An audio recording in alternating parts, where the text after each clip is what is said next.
Welcome to the online Sowetan Dialogues in partnership with Nedbank. My name is Nastasia Arendse, and today we'll be looking at how to adopt new savings habits in a changing world. Remember, you can win your share of 5 million Rand when you open and invest or reinvest 100,000 Rand in an electronic 12 months fixed deposit. The promotion period is from November to the end of Jan. Remember, T's and C's apply. For more information, visit netbank.co.za. So the impact of COVID-19 has been an unfortunate reminder of the importance of putting money aside for rainy days. People with a cushion for savings to fall back on, especially when changing circumstances do happen, or we tend to find ourselves feeling the financial pinch, have had the ability to have something to fall back on.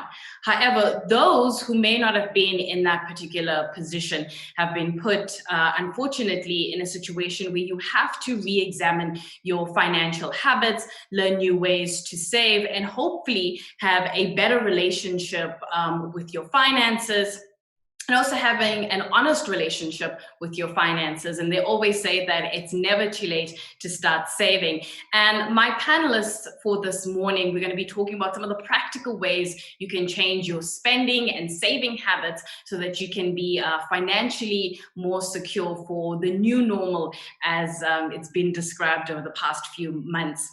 Starting off with some of the people that I'm going to be having a conversation with is Sisandile Tsikijo, who is the head of retail investments at Nedbank.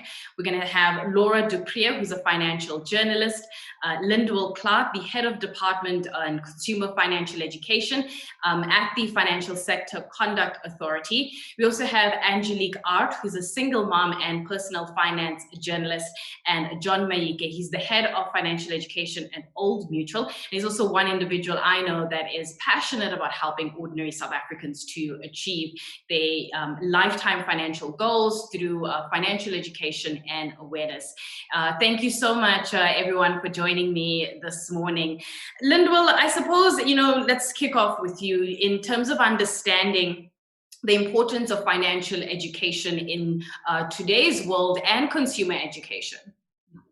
Yeah, good morning, everyone, and thanks, Natasha, for that. So look, financial education is the process where you normally gather information about products, financial concepts, and the risks around the financial products. And this is in order for you to develop skills and, of course, the confidence and become more aware of the opportunities that you have, either for saving or for investment, for insurance policies that cover your assets. But I think at the end of the day, it's there for you to make informed decisions. And the more information you have, the more important decisions you can make and the more informed decisions you can make. But also, it helps you to understand what your needs are. Because I think when we look at the current situation, we all have different needs. We are going through uncertain times. And I think the pandemic has shown us now more than ever that you need to take control of your finances and you need to know what is your financial situation. Some of us have lost jobs. Some of us have been retrenched. So how does that impact my finances and my savings? And what do I have to do to sustain what I have and then build further on it? Right. And of course, I'd like to remind everyone to send through your questions. My panel of experts here will be ready towards the end of the conversation to answer any challenges that you may be having, any tips that you may want.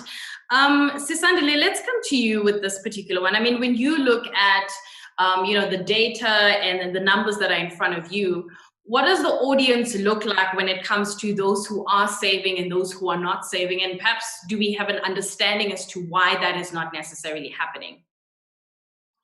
Good morning to you and your audience. Anastasia, it's a myriad of different reasons and a myriad of different people.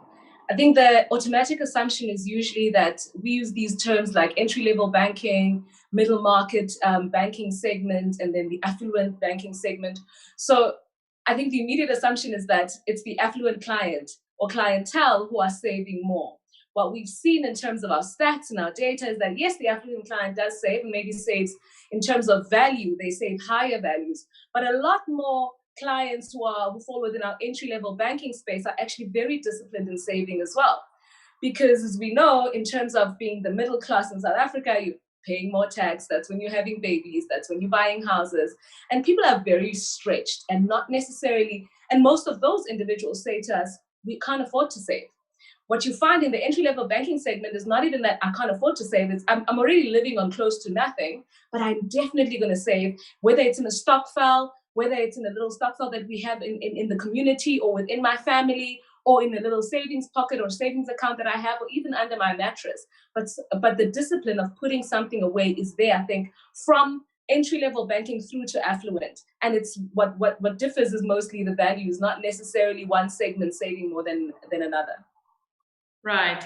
Laura, I'm going to come to you for this particular one. I mean, when we look at wealth, we've defined it over the past few years, but when we talk about personal wealth, how would you be able to measure that, based on what Sisandile has mentioned in terms of the landscape and the audience of the people that are saving? Okay, so I don't think, you should measure wealth by the car you drive, the cell phone you have, the house you live in, or even the income you earn. Your wealth is what you've accumulated, the assets you've accumulated, typically your investments and your property that you own. And from that, you need to subtract any debts or liabilities that you have. The wealthiest people amongst us are those who've accumulated enough to be able to live off that, off their savings. So most of us only aim to get there when we retire. So we aim to have saved enough by the time we retire in order to buy ourselves a pension from those savings, or to use the savings to generate an income to live off. But some people prefer to live more frugally in order to save more and in order to accumulate that wealth sooner, and so that they can maybe have more freedom to decide how much they want to work or whether they want to work. But yeah, definitely do not measure your wealth by, or do not measure anyone else's wealth or look at them with jealousy and think that person's more wealthy than me because they drive a fancy car or live in a fancy house or can afford fancy holidays. Yeah. John, I mean, a lot of people have seen you on various platforms when it comes to talking about, consumer education. From your point of view, what are some of the, principles that have held you in good stead that you continue to, put forward and that can actually, help people in managing their personal finances? Yeah, I think it all starts with a plan, so like they say, if you are failing to plan, you're actually planning to fail. And so people who don't believe in financial planning and disciplined savings are more vulnerable to retiring very poor, and possibly even retire from retirement, because of poor planning and managing, not being able to manage money. So I would certainly encourage people to say, I think, to start off, you need to speak to a financial advisor. You need to have a financial plan in place, and not just have a financial plan. I think when it comes to goals, for example, I'm a strong advocate of having an emotional relationship with goals, because this is what actually keeps you and to stay focused on the cause, because if you know that I'm having this financial plan for the sake of my children, for the sake of my family, and for the sake of my future, and especially if you've experienced poverty and you know what it's like to be broke, those are the things that will actually keep you strong and help you to stay focused on your plan. And I see we've got some nice questions coming through, so do keep them coming. We will direct them to the particular experts that are on the panel. Angelique, I mean, on what John is saying, from your perspective, how do we go about defining your short-term and long-term financial goals? And perhaps as a personal anecdote, how did you get to do it? Thank you, Nastasia. Well, I'll start off with the easy question. Defining your short-term and long-term goals, financial goals, is well, actually very easy. Long-term is easy because we all have to retire and we all have a finite number of working years in us. So if you're an employee, it's quite a good exercise to work out how many years you are away from retirement, and then multiply that number by 12 to work out how many paychecks away from retirement you are. So that number is the number of opportunities you have to save before you stop earning an income. So my number is 192. I just gave away my age, and that's very scary. And then short term is also kind of easy because emergencies happen, and we all have to have an emergency fund. And so ideally, financial advisors say you must have 3 months worth of income in that, or expenses in that fund. The difficulty, of course, is getting to that amount because every emergency is a setback. But how I've done it, Nastasia, is like I've been an employee most of my life. So I've had the benefits of an employer-sponsored pension fund. And I mean, that is actually a phenomenal perk to have a company, an employer, contributing in part towards your retirement, and which of course you also contribute. So it kind of, if I were to be able to give my younger self advice, it would be do not touch that money, because I did go freelance in 2008, timed it perfectly with the global financial crisis, and I had to dip into that money, and that was it is a huge setback. So I have to make up for having spent my retirement savings. But if you leave that money, it works like magic, and it just grows over time. So the retirement, if you have the benefit of a pension from an employer, treat it like gold, don't touch it. And then in terms of the emergency thing, start small. Even if you're stashing 200 Rand a month, build up that emergency fund, because it's just a matter of time before you have to replace tires on your car, the geyser bursts, whatever. So that's my advice. Yeah. And we'll come back to that, perhaps even some practical tips on how to get back, in the right path if you did make that mistake and you did touch it, particularly now when everybody was caught off guard with the pandemic and the lockdown and various other things that may have affected you financially. Sisandile, coming into 2020, a lot of people that you speak to would have said they could never have predicted that we'd be in the midst of a pandemic and various countries, including South Africa, would be in a lockdown that would affect various industries and perhaps even your job. Where now you have started to see some of these vulnerabilities emerge in your life, how do you prepare yourself financially to avoid being in that vulnerable situation? Because we don't know how long, the pandemic is going to be, continuing for. We don't know what's going to happen next year. But to prepare for those moments that can catch us off guard, how do we go about doing that in a way that's practical for somebody? Anastasia, you're 100% correct. No one saw this thing coming. I remember in the beginning of the year, towards the end of last year, we were like, that thing is somewhere in China. Oh, it's gotten to Italy. It's not going to get here. I remember having travel plans for this year, and we had a full year. We're traveling. We don't care what happens. And then boom, March happened to us. We were all on lockdown. More than 80% of South Africans' income has been actually impacted, whether directly or indirectly. So you may not have lost income. You may still have a job, and you may be lucky enough to still be earning a full salary, but your husband may not, or your cousin or your sister may not, and you may now need to help family out or pay school fees or do something for someone else.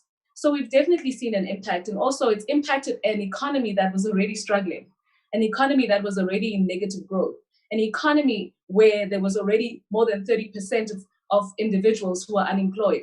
Most of those have even given up looking for work because there are just no jobs. So I think this pandemic, what it's done is it's shone a spotlight on everything that we were kind of just putting in the back of our heads and not thinking about. So I think if we learn anything from this pandemic is that it's not happening somewhere out there. it could all happen to us. Because I think when we hear these unemployment stats and we hear these numbers on the news, we're like, ah, whatever, I'm getting dressed, I'm going to work. We don't realize how close it is to you.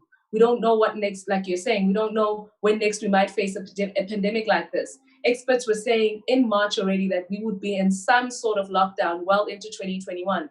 And we're seeing the end of 2020 and we still aren't back to the proverbial normal. Whatever our normal is going to be going forward, it's not going to be the normal that we knew. We've got 2 million more South Africans who are out of employment.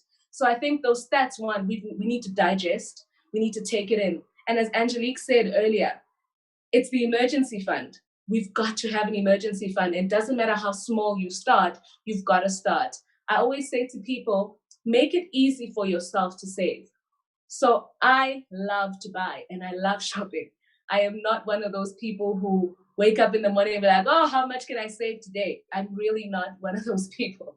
I'm also not one of those people who, like John says, I don't think about my goals every day. This is why it's important for me to sit down and plan for my goals. He made a very good point. Have an emotional attachment to your goals. So for me, my goals are the short term, are the long term, whether it's traveling, whether it's making sure that I was raised by my mother, who's a single mother, who's now elderly. I've got an elderly mother who I need to take care of. So if there's something that's got to do with her, I've got to have a mommy fund. So for me, it's one, making things easy, assigning a goal. And by saying making things easy is I open up investment accounts on my app, for instance, on my phone, on the Money app, on the Nedbank Money app to be specific. And then I set recurring payments. It's that easy for me because every time I get paid, a portion of that money goes straight into my investment without even coming into my current account. Because once it's in the current account, it's gone. It is really, really gone. So I will find anything to buy. It could be chicken at Woolies. It could be shoes now that the stores are open. But when I challenged a group of my friends during the lockdown period, I challenged us and I said, guys, seeing as we're spending less and we're going out less or we're not going out at all at some point, we're not buying at all at some point, can we have a look at our bank statements prior to lockdown? So I said, let's challenge ourselves from January to March and have a look at what we were spending on that we're not spending on today. And that challenge actually got us to save, whether it's money that was going to go to an Uber ride or money that was going to go to a dinner or money that was going to go to a birthday celebration. Thank goodness for luck. That's the only good thing. I didn't have to buy any presents or go to any birthday celebration. But it's little things like that. And if you aren't deliberate about it and practical about it, you're never going to see the difference because it's sitting in your current account. It's so easy for you to access, and I need to hide money from myself. So I think that's one of the practical ways. And what we've also seen emerging during this lockdown period is people getting into the side hustle habit, whether it's selling, from a spaza shop up to selling designer bags, people have gotten into side hustles. So how do you separate that money from your money? It's very important to either have an account for the money for the side hustle, separate it from your money completely. Don't use cash, for instance, if you can. As however informal your business is, you can use a payment system using your phone or have EFTs and transfers into your account, so you kind of avoid using cash where possible. Also, try and save by buying things in like a group. If you're a group of informal traders looking for the same thing, go out there, buy together and leverage those discounts. So if you're going to do that, make sure that the side hustle income is separated from your income so that you can separate what money you need for stock, what money you're actually making in terms of turnover, and what money you can then say is your profit. But it's very important to be, like you said earlier, Anastasia, be honest with yourself, be honest with your money. I like using the term be naked with your finances. Wow, amazing. There's quite a lot of questions coming through. So what I'm going to do right now is pose a couple of more from my side, and then I'm going to get through as many questions as possible, because I think one of the nice things about this particular platform and this discussion is that we leave ourselves accessible to the audience who need that financial help and those who actually want to have that better relationship with their money. Laura, as a financial journalist, taking into consideration, what Angelique has put forward, what Sandile has put forward about having that emergency fund and leaving a portion of your money for savings and investments. over the years, whether you talk to a whole host of experts, they'll always say there's a percentage of amount of money that you need to be putting aside.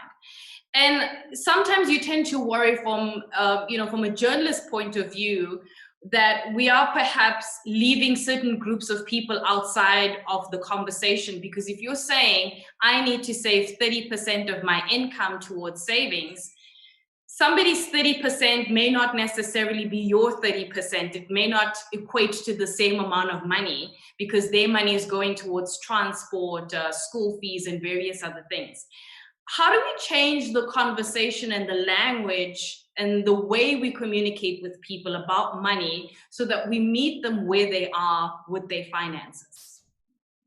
So I think, John had the right point there about, you got to set your goals and you need to have that emotional attachment with those goals. And for me also, I think saving for your goals means not borrowing from the bank. And my sort of one of my big tips is not to pay the bank any money if I can.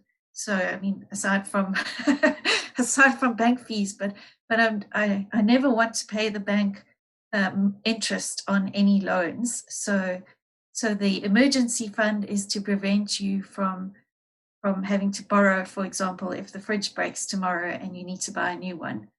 And like Angelique said, you may not think you can actually put that 3 months or 6 months worth of your income aside. It does seem like a very, very big and daunting goal. But if you just start, it may be that by the time the fridge breaks, you have saved enough for that fridge, and at least you don't have to borrow for that particular emergency.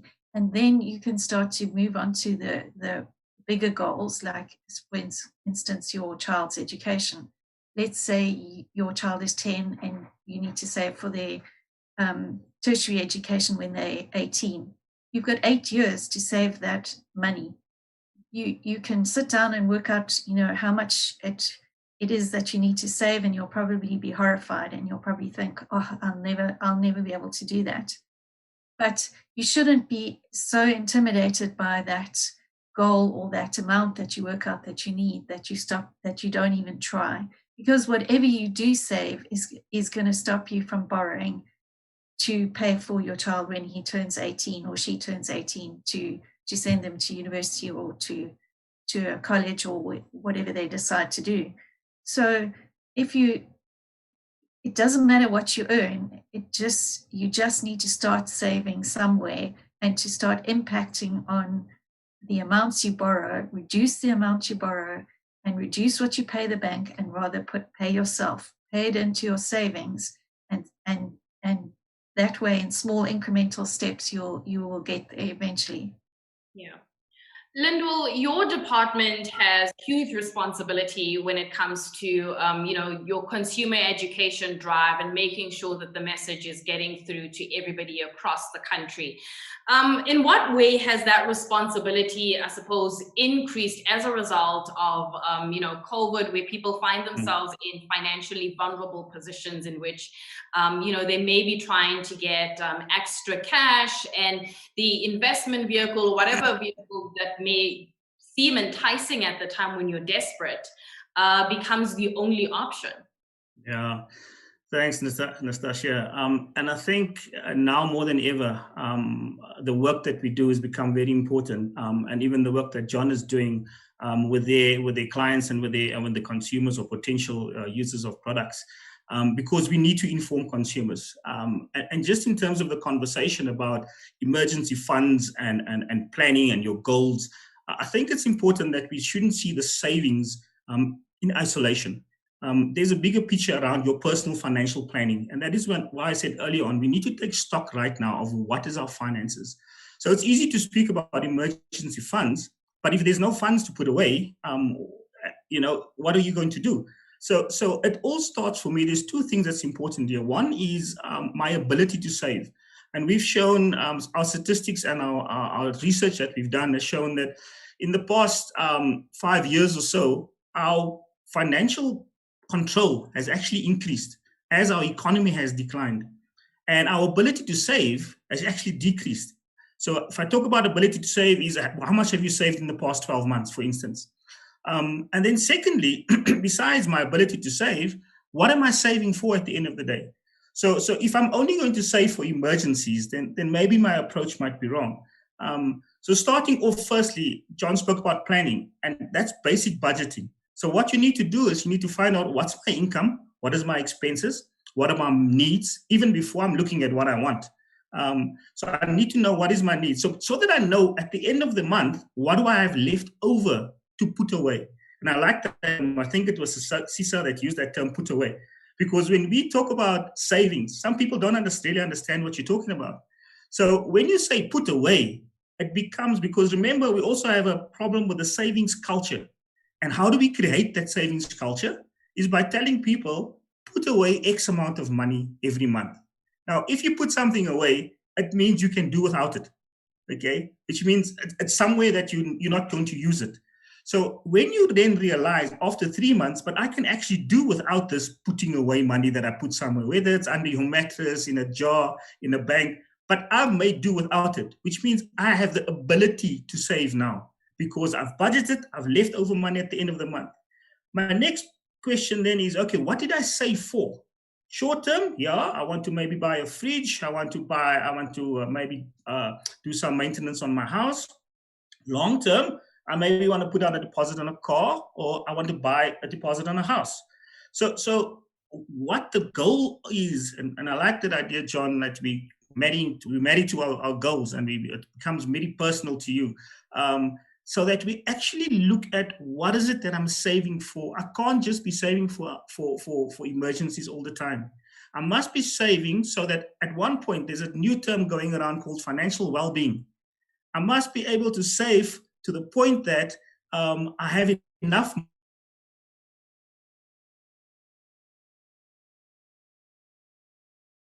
We'll try and have that reconnection with Lindwell shortly and just get that last point that he was trying to emphasize. 500 Rand or 500,000 Rand, okay? Can you still hear me? Yes, we can hear you. Okay, cool. You need to plan and you need to budget every month. And the big thing is you need to stick to it, because that will then show you, look, I've got this money that I can put away somewhere. And then eventually we can decide, but now I want this money to grow further. And now I look at investments.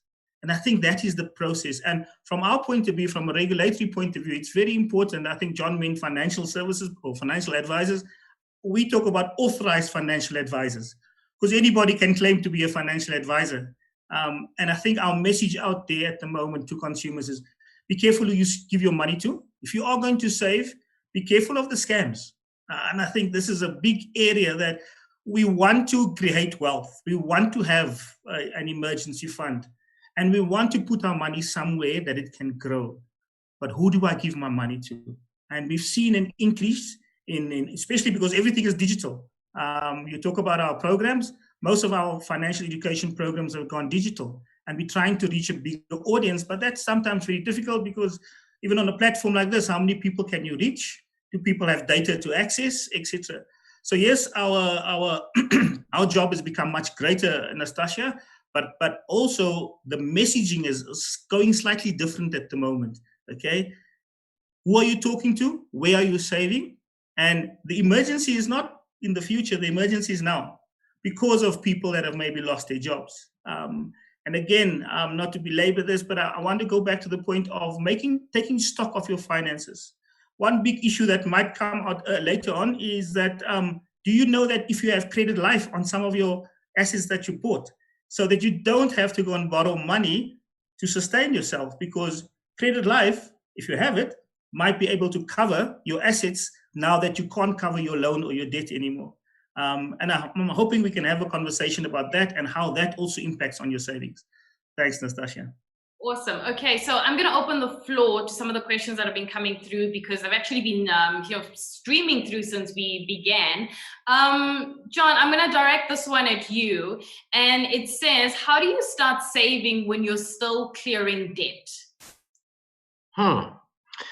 That's $1 million question, and one that gets asked often. To say if the interest you're paying on a loan versus the interest you'd earn on an savings or an investment instrument is lesser than what should be priority. But it's a tough one to ask to answer. But I always say life has a lot of gray areas. You need to strike a balance. Because for some people, it's almost impossible to say they'll get to a point in life where they have zero debt and only then they will start saving. That might just happen 6 months away from retirement.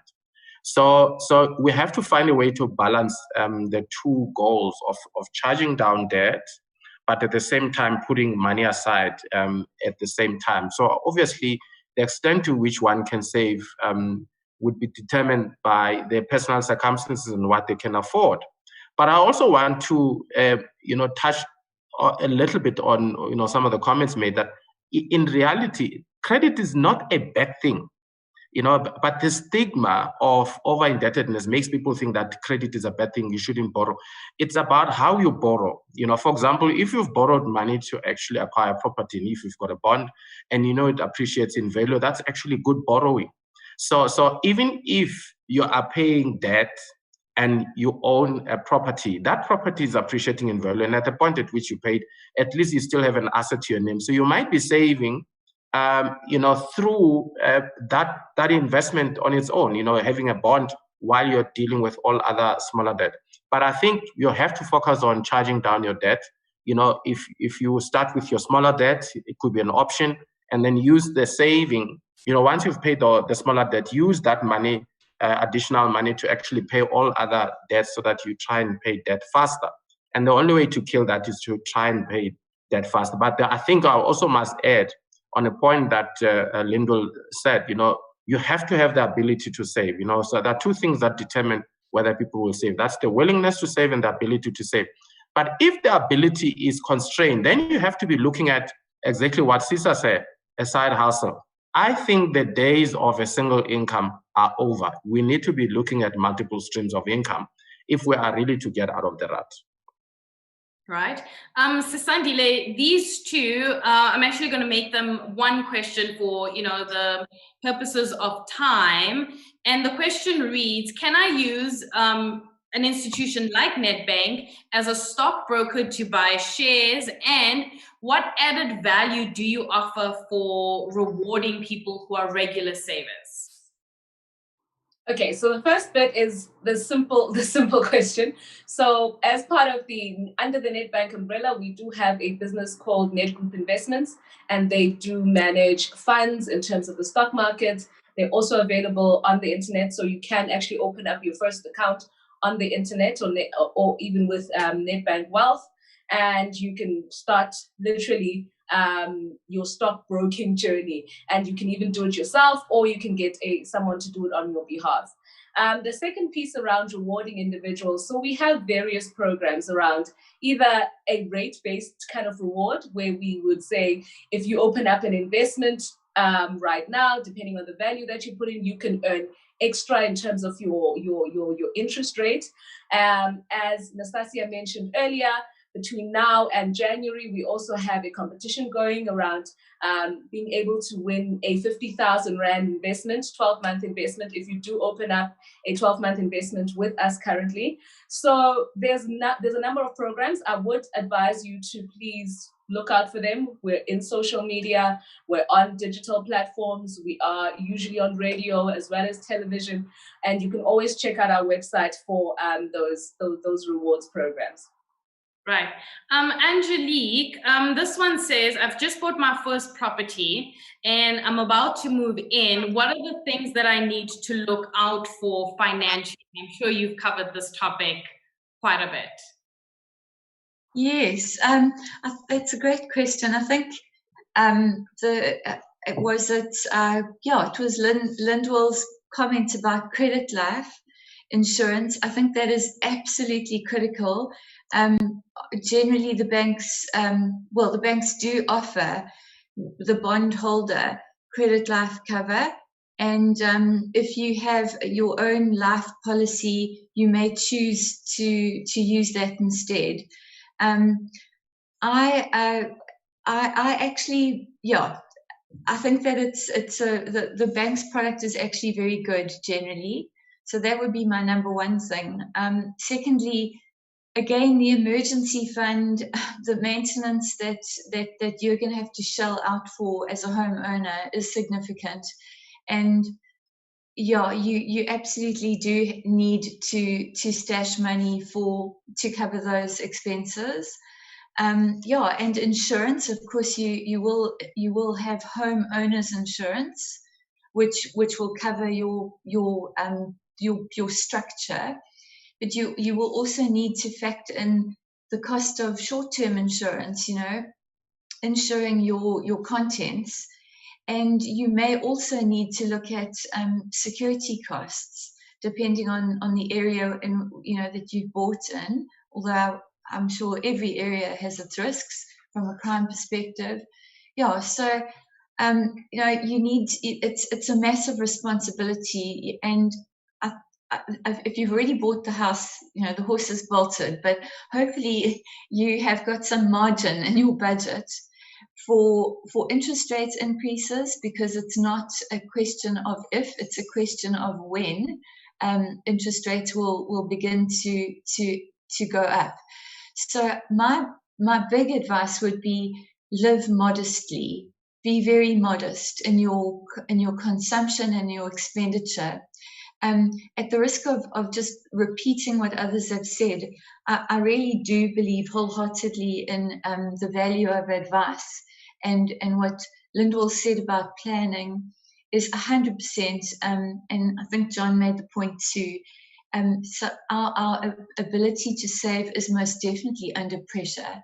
In a COVID environment, we all have extra dependents and family members and friends and people who are struggling. So we need to be extremely prudent, more prudent than ever before.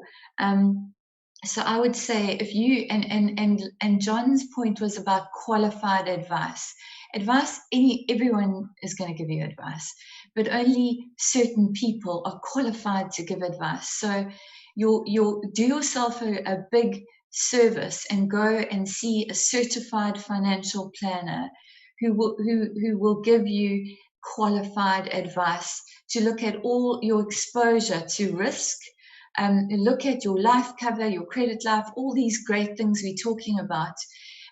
These are people who are experts, and they are worthy of a consultation fee, or that's another conversation. There are many ways that they can be paid, but that would be my advice: is actually get advice, get qualified advice. Laura, on what Angelique's talk is saying with regards to getting a financial advisor, is there a way to successfully start saving if you feel as though a financial advisor may be unaffordable? I think there's certain barriers to entry that have been created, and they kind of, I would call them artificial barriers to entry, where we've created the impression as though having a financial advisor is only for the wealthy and only for those who have a certain amount of money. If you still find it a little bit nerve-wracking, or you may not have considered it, but is there a way to start saving without a financial advisor, or do you really need one? No, of course you can start saving without getting financial advice. I think, financial advice helps you to define those goals and to find the right investments, but it doesn't mean you can't do it yourself. There is a lot of information out on the internet that you can find. Of course, you do need to be careful not to fall victim to any scam, but there are, websites that will help you, that have robo-advisors set up that will help you even define your goals, like say a goal to educate a child, or to save for a wedding, or save for an overseas trip or retirement. There are calculators out there that can help you, that you can do it yourself without using a financial advisor. And there are also now a great number of easy and accessible investments out there, particularly low cost things like exchange traded funds, which are diversified across a number of shares. So Sisandile was talking about, and one question came in about, using a stockbroker and investing in the stock exchange. If that scares the living daylights out of you because you don't know anything about shares, it is very easy now to buy an ETF that will give you diversification across a large number of shares on the stock exchange, and in that way you buy one simple investment and get something that gives you a diversified exposure to the market. Some of the questions that are coming through, I'm going to try and stay clear of having questions, or rather posing questions to the panelists that may seem as though we're product punting and we're giving advice when we shouldn't be. So those particular questions, we're going to save them later for the benefit of the audience, and I'm going to direct them to the specific people who should be answering them. I'm going to adhere to the FSCA member who is here and just respect that boundary in case he runs away. But on that, Lindwell, some of the questions that have been coming through have to do with, various investment vehicles. How is it going from your side when it comes to explaining to people what ETFs are, what ETNs are, and various other terms that seem quite intimidating? Thanks, Nastasia. I just had to unmute myself there for a bit. Okay, so just follow up on some of the comments made. I think that the one issue about property, just one little bit more information. And by the way, we're not allowed to give advice from an FSCA point of view, so I'm providing information. The person that bought the property, or anybody that buys property, the thing that you must look at immediately is, do I have a little bit extra to pay onto my bond? Because in that way, you bring down your capital. And then your interest is then charged on your capital, which means you might pay off your loan a bit earlier. Okay, that's the one thing. The second thing is, please, people out there, you don't have to go to one institution for your financial needs. You can shop around. I think that's the important part, because the one institution might not cover your needs. And to Laura's point, you know exactly what your needs are. And in order for you to get financial advice, to that point, I think at the point where you actually decide, but now I need to buy a financial product to serve my needs, that is when you actually start thinking about going to an authorized financial advisor or a financial planner. But in the meantime, because sometimes there's a bit of a cost involved, in the meantime, you know your situation best. And that is why I'm hopping on this. Take stock of your financial situation. Because if I have to provide you, or John have to provide you with financial education around terminology, it might mean that you haven't done your homework as well. So as a consumer, you need to do your homework to find out, listen, EFTs, do I even want to go into that area? So before we actually go and find out what are my investment options, I need to do my own homework. What is it? Have I got a retirement package already? Do I want to supplement that? Okay. So from our point of view, like I said, we're trying to do the digital thing. We've just started a new consumer website at FSCA-mymoney.co.za. And there you can find all kinds of information, explanation of terminologies from basic information. And when we do have, remember, we are a group of consumer activists and consumer educationists. So when it comes to the high technical terms, I go to somebody like John, or I get to find the line departments at the FSCA who've got very good knowledge, and I take them along on my webinar, or if we do face-to-face, we take them along, okay?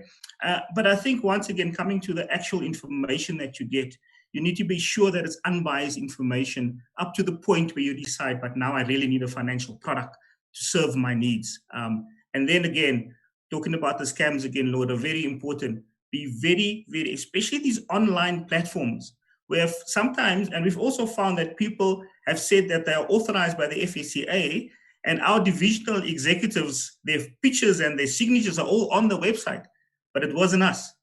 So be very careful. Go onto the FSCA's website or phone our call center and make sure that these are authorized financial services providers and they are authorized to sell you a specific product. I think that's quite important, because most of the scams, the pyramid schemes, there's no product. Okay, so you need to make sure that you're actually buying a product, a financial product that is authorized by the FSCA. Thanks, Nastasia. Yeah, John, just to emphasize a little bit on what Lindwell was saying in terms of taking stock of your finances, are there tools or that people can employ in order for you to monitor your finances? I mean, I would assume that the most basic one would be your bank statement. Having a thorough look at it to see where your money is going and how much is coming in and that kind of stuff. But are there other ways for you to monitor that? Yeah, no, absolutely. So, of course, the basic way of tracking that would be to write down your expenses by going through your bank statement to actually monitor where you're spending your money on. But then there are tools like your 22/7, as an example, where it aggregates your different bank accounts and you're able to track your spending, and would actually give you notifications once you start going above your allocated budget for specific categories of expenses.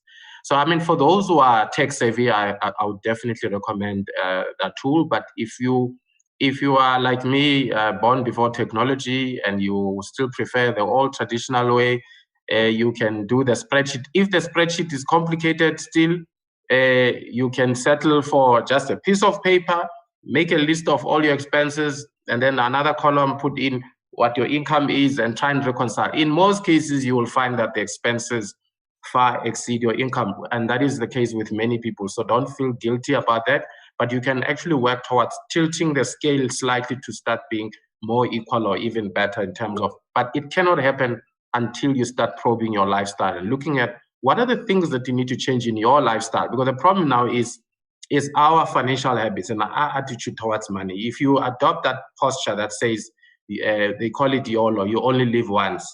So you're going to spend because you only live once. Or if it's not if it's not YOLO, it's FOMO, fear of missing out. Next month, we know that Black Friday is coming. Some people, they don't need to go to be there. It is not time for window shopping. Stay at home. Those are the kind of things that we need to start looking at. Really our lifestyle seem to militate against our efforts towards financial well-being. Before I go to Sisandile with the next question, John, I'm going to stay with you for this one.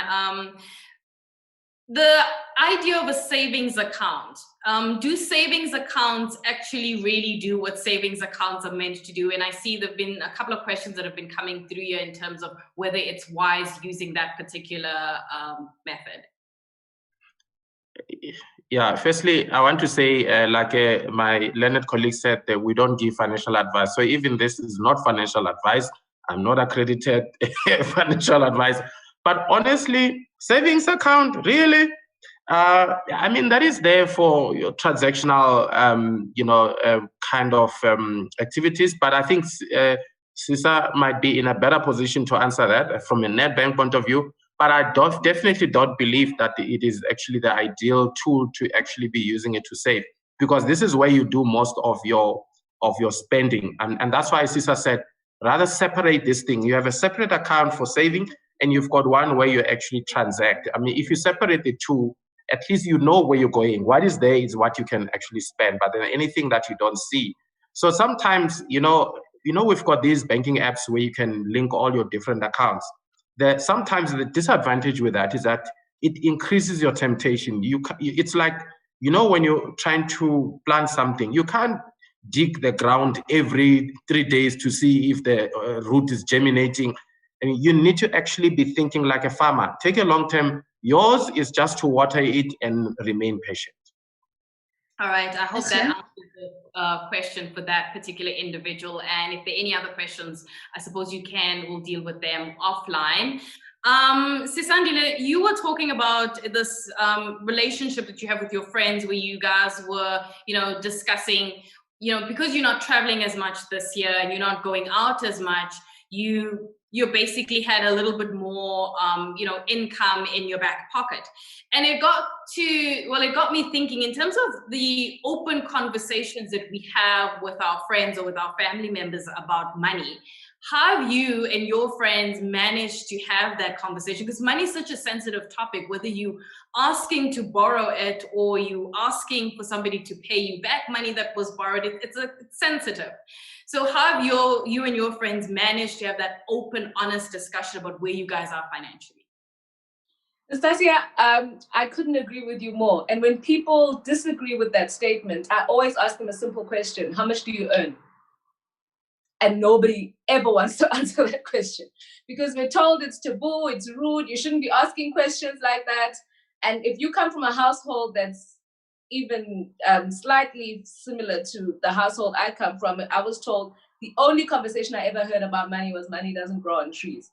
So my association mentally with money has always been of lack and never of kind of abundance. So when I started working and I started making money, I went buck wild. I went crazy. I bought things I didn't need to buy. I bought cars I didn't need to impress people I didn't even like. And I think looking at my younger self, I wish I could slap her and have a proper conversation with her and say, stop it. It actually, it's not going to make you, it's not going to fulfill you. It's not going to make you a better person. One of my colleagues on the panel mentioned earlier that we often judge people's success based on the cars that they drive and where they live and whatnot. And it's usually just because they have more access to debt more than the fact that they've got money. So I am fortunate enough to have friends who are either in the financial kind of sector and industries and friends who I've known for a very long time. And we've kind of progressed through our careers together. And we've had to make some big decisions, whether it's starting a family, buying a property, buying another car. We've started to have real conversations with each other around how can we actually do this better. Just last week, actually, to my other panelists, colleagues' point, we were having a conversation about paying off our bonds sooner. And how do we do that? Just allocating perhaps 10% of your monthly repayment, just 10% to your bond account will actually cut your bond repayment by something like 5 years. And for me, it's phenomenal. How do you start sharing that information? So I think it's very important to start bring people around you who are not afraid to talk about money. Bring people around you who can teach you, who have done things better. And like my colleagues have said, it's also very important to seek the right advice. So some people may not have those kind of friendships or those kind of families, but there is advice out there. There are financial advisors. And even when you think you know, I recently went and I sought a new financial advisor because my old one kind of just disappeared. And I thought everything was fine in terms of my life cover, in terms of disability cover and various investments. And even when it comes to my retirement, I'm like, I have a tax-free savings, I have an RA, I'll be fine. And I've got a pension fund from my company, I'll be fine. And staring that down, I was actually told, no, darling, you actually have to allocate X amount more on a monthly basis in order to retire comfortably. So I think it's very important, if you don't have that social circle, or even if you do, have a kind of someone who has a higher power or more knowledge than you to hold you accountable and to be honest with you about where you're going in terms of your financial goals. Yeah. We've got about 5 minutes or so to go, and what everyone's going to see, the viewers, that is that to encapsulate this discussion that we're having in terms of understanding, about savings, etc. We've got a cute little video that is going to play out towards the end, and hopefully you like it, and it'll give you a sense of where this conversation has been. If there's anything that you've missed, and of course there will be a playback facility available if there were any aspects of the conversation that you want to go back to. John, Sisandile was saying about, having a personal, an honest relationship. And we had a personal anecdote from Angelique, because at the core of the conversation, people want to get the sense that we've all been through what they're currently maybe going through, and that it's not the end of the world. I remember I started the webinar by saying that it's never too late to save. From your perspective, as somebody who comes on the platform and talks consumer education, and I mentioned people have seen you, what is that one big investment mistake or savings mistakes that you have made? Sisandile shared hers about how when she started earning income, she went buck wild. What did you do? Yeah, look, I'm like Sisa as well, that, if I met my younger self, I would have given myself a varam clap. For doing that. And it's exactly what Angelique said earlier. At one stage, I was young, out of excitement, I got another job, and I looked at my pension statement and said, wow, here I come. And then, of course, it was my entry into German cars. And you know, funny enough, in hindsight, when I look back and I realized that I've basically half what I would have actually accumulated now in terms of my retirement. So that is the biggest mistake I made in my life in terms of dipping. And there are many South Africans out there who change jobs from time to time. And unfortunately, every time they do that, and they think it's easy access to money and they want to use that money to cover other things. And I would really encourage people to, you know, like they say with social distancing, wash your hands, keep your hands away from your face, and keep your hands away from your investments. We've just got 2 minutes. I'm going to stay with you on this one. If you did not listen and your hands went and touched that investment, particularly this year when it was challenging, how do I get back on track? How do I fix it? Because it may seem like the end of the world if you've done it. John, do you want to take that one? Oh, sorry, I didn't hear that question. If you did touch that investment this year, how do I fix it? Well, I think you're going to have to go back into a savings plan, but obviously your savings would have to be on steroids to try and make up for the lost time. But again, this is the kind of information your financial advisor, the authorized one, by the way, before Lindwell points his finger at me, you know, speak to an authorized and accredited financial advisor, insist on that certificate to see that they're accredited to do so. But again, be mindful. I mean, if I say on steroids, I don't necessarily mean that be aggressive, and it must still be within the guidelines and the guidance that you are given by your financial advisor. But then it means you might need to go on a bit of a fasting, you know, fasting from certain things that you know that your money stealers, you know, if you know that your money actually is being spent on something that you can do without. Right. On that note, we're going to have that video play towards the end, but everyone, thank you so much for an engaging conversation. We've gotten some practical tips in terms of how you can examine your money habits, some of the practical tools, what to look out for, and hopefully it's given you a better understanding in terms of the role that various players on this platform, in particular the FSCA, play in terms of understanding consumer education and the help that they have available for you if there's anything that you don't understand.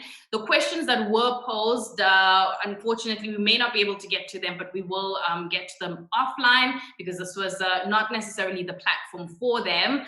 We do ask that you speak to a financial advisor if there's anything specific that we may not have necessarily been able to clarify. On that note, thank you so much to my panelists, Sisandile Trikido, who is the head of retail investments at Nedbank. We had Laura Dupria, who is a financial journalist, Lindwell Clark, the head of department for consumer education at the Financial Sector Conduct Authority. We had Angelique Ard, who's a single mom and personal finance journalist, and of course, John Manike. He is the head of financial education at Old Mutual. Thank you for